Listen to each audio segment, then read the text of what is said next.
My family and I visited New England earlier this summer. While there, we toured a few mansions in Newport, Rhode Island. And as you're about to see, the Marble House Mansion in Newport is a home anyone would love to visit. When you're on vacation, you're probably like me and take lots of photographs. These photos you see here are from my cell phone when I visited the Marble House Mansion in Newport, Rhode Island, a 28,000 square foot masterpiece, which includes 500,000 cubic feet of marble. The CEO of the Newport County Preservation Society, Trudy Cox, tells me this magnificent home was completed 130 years ago. Marble House was built in 1889, and it took until 1892 to finish it. So it was one of the first big houses on Bellevue Avenue and in Newport. And as you know, it was built by Alva Vanderbilt along with her husband, William Vanderbilt. And certainly, I think it's safe to say that the intent was to wow people and let people know that there was some money here, and they could look just as European as any European city with beautiful buildings, and that's what they accomplished. Alva Vanderbilt was a trailblazer during her lifetime. Alva Vanderbilt is considered within the history books, the Gilded Age history books, the books that talk about this period of American history from the Civil War up through the 1920s. She was considered to be a character, if you will. She was a woman who grew up in the South, Mobile, Alabama, middle-class family, a family, however, that had notable people in it. There was a senator. She was attached and connected to important people in the South. Her family moved to Paris during the Civil War to get away from the war itself. That was not uncommon for Southerners to do. And while she was in France, she became a Francophile and learned a lot about the architecture, the art. She knew the language. She was extremely worldly, extremely sophisticated. The family comes back to New York after the Civil War is over. They are eager to get into the top echelon of American society. They don't quite make it because they didn't have as much money as some of the others from that period. She then is smart and begins to search around for the right husband, and she meets William, and he is infatuated with her, finds her worldliness very attractive, and they get married, and the rest is history. She built Marble House really as a present from him. It was her 39th birthday present, and he gave her the opportunity to build a cottage in Newport, and she hired the best architect in the world, Richard Morris Hunt, and together Richard Morris Hunt and Alva Vanderbilt had a rocky relationship. He was the best architect in the world, as I said, but Alva was a very opinionated and very smart woman who knew what she wanted. She designed, with his help, of course,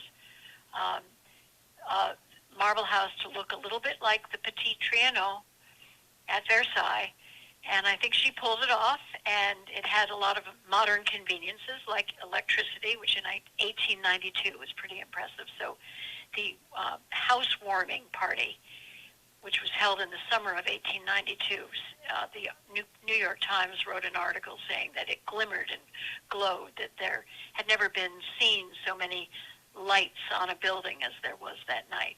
So they had all the modern conveniences, and it was a house that really made a statement. And she went on to become one of the first society women to get a divorce. It was very, scandalous. And she was, she'd walk into rooms and people would ignore her. It was that kind of thing. And then she went on to become one of the country's foremost leaders of the suffrage movement here in this country, and worked with women around the nation and worked with women from other countries as well. And she had a really large role to play in getting women the right to vote in 1920. Alva and William's daughter also served a significant role in the family's history. Alva's daughter, Consuelo, she married the Duke of Marlborough.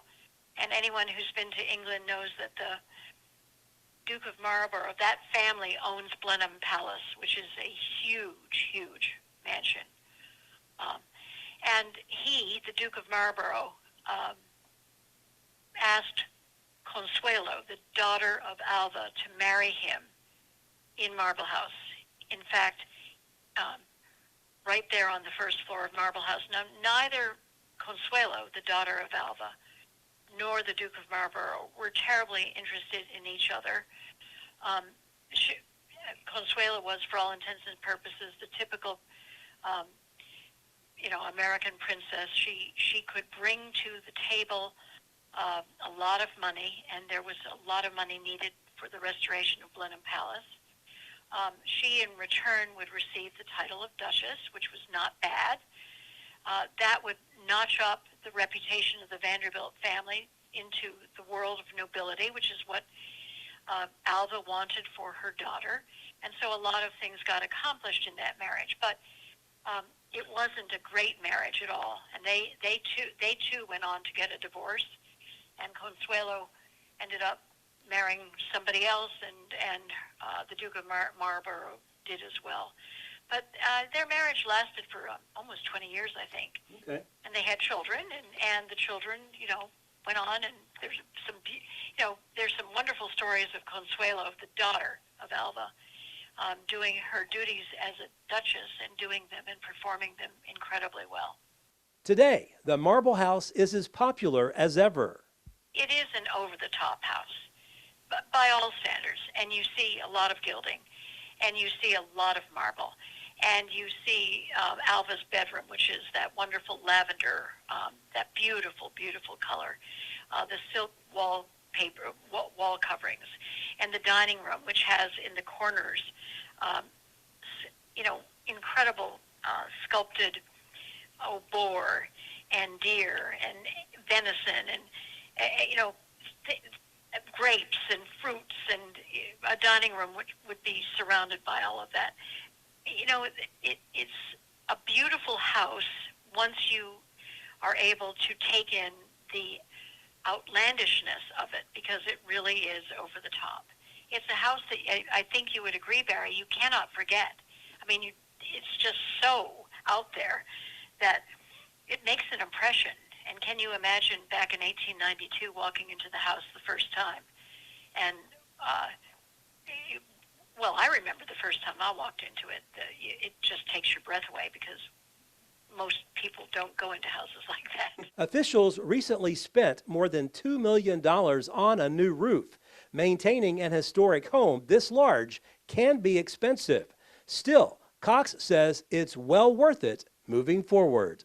Well, I think that there will always be intrigue and interest in that house, partly because it is an over-the-top, unbelievable, extravagant, wonderful, architecturally wonderful house. So I think that there will always be an interest in the house. I think there will always be an interest in the house because Alva is an interesting character, and the family in general, is alluring. There's lots of great stories to tell about the Vanderbilts, and in particular about Alva.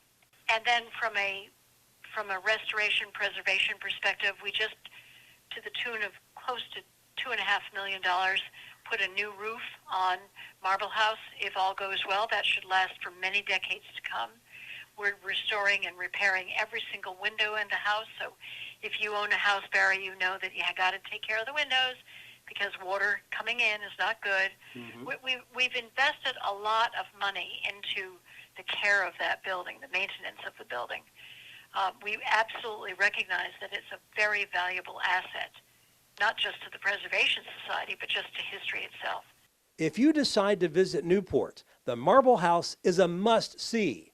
For hours of operation, just log on to the Marble House website. Reporting from Newport, Rhode Island, Barry Hyatt, NCTV.